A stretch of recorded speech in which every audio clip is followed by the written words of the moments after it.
make the ref stand him up. Yep.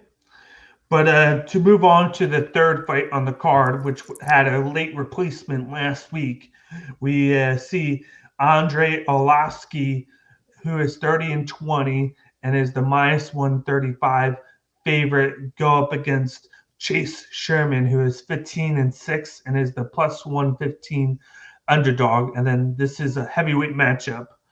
What do you feel about this fight? Yeah, man. This matchup, similar to the matchups we've seen recently, with an established heavyweight going up against a surging fighter, and more times than not, that established heavyweight is Andrei Arlovski. He's become one of the gatekeepers in this division. He fought most recently 2 months ago against Tom Aspinall. It didn't go well. He got choked out, I believe, in the second round. I've been a fan of Andrei Arlovski since he made his debut in the UFC, and it's been hard for me to see him take this damage he's been taking.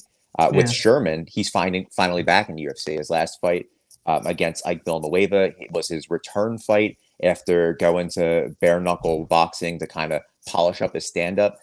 I see Sherman pushing the pace like these young fighters are doing and trying to get that established fighter on the back, get their heel on the back of that shortened octagon. And he's going to try and get out of there quickly. So, with that being said, I'm going with Sherman by knockout in the first round, man. I don't think that this is going to be a quick fight either.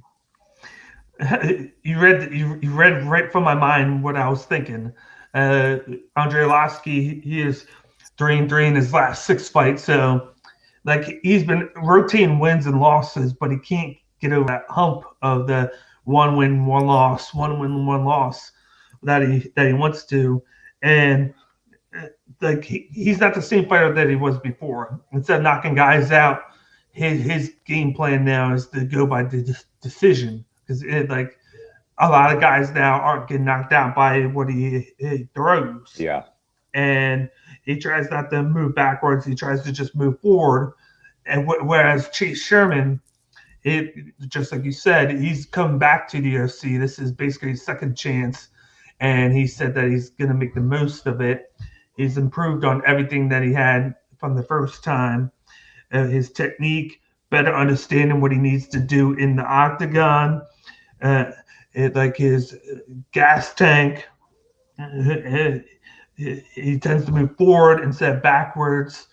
And now, and then just everything on. Like he said, like it seems like in last fight, it's just everything seems to connect right as it should be now, Yeah. instead of like the worrying about this, and this. It's just coming to him now, and he feels like he's at his best right now. And just like you said, he's not going to be afraid to take any of Olaski's shots. He said that in one of the pressers the other day. I'm not afraid to get hit. I'm just going to come after him. Instead of being passive, he's going to be aggressive. That's exactly what Aspinall did with Arlovski. He came after him, and Arlovski couldn't withstand it because he was the younger fighter. I think that's what's going to happen. I don't think it's going to be the first round, just like Aspinall. I think it's going to be a second round knockout by Chase Sherman. Okay.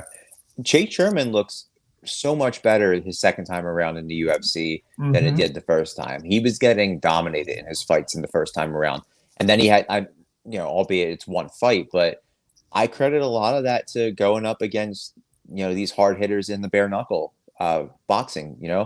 His only loss in his last five was to Joey Beltran, who is an absolute monster.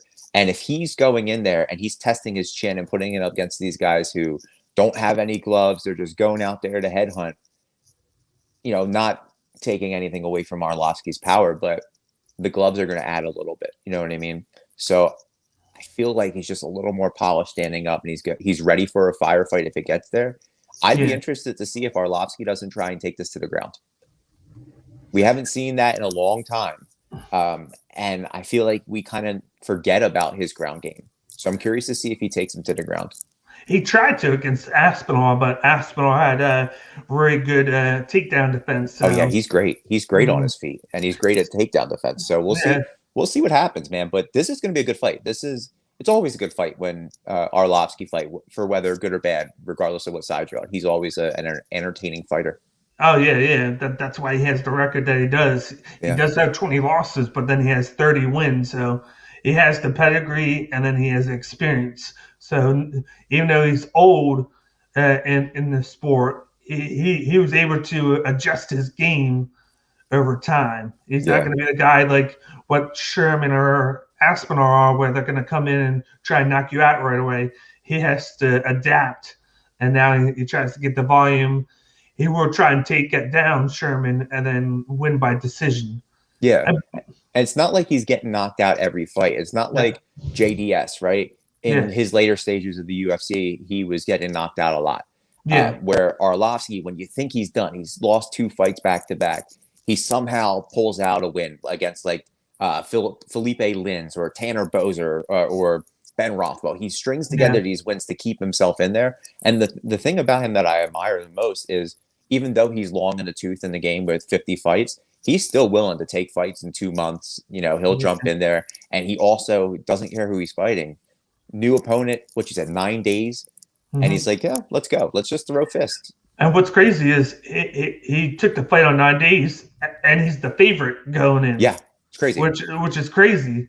Like just with his name value, that they made him the favorite. Yeah, I'm super But curious why those numbers are like that. Is it just like sticker value because it's Arlovski going up against a guy who is like second fight back in the UFC? yeah, Okay. I think that's what it is. I think he's just back in the UFC. He won his first fight, whereas Andrei Arlovski, he's been here forever, Yeah. and then he's just a beast.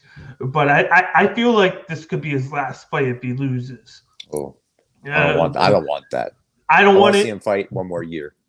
Uh, I do, but if he loses, that'd be a second loss in a row. Yeah.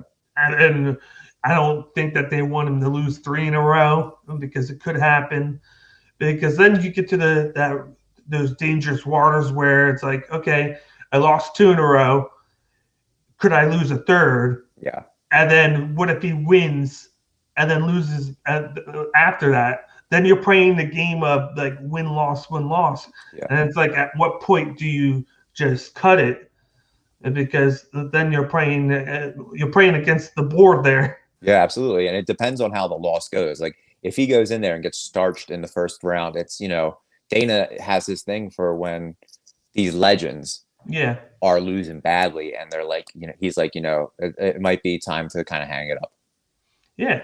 Yeah. Which what he came to an agreement with Overeem, Yeah.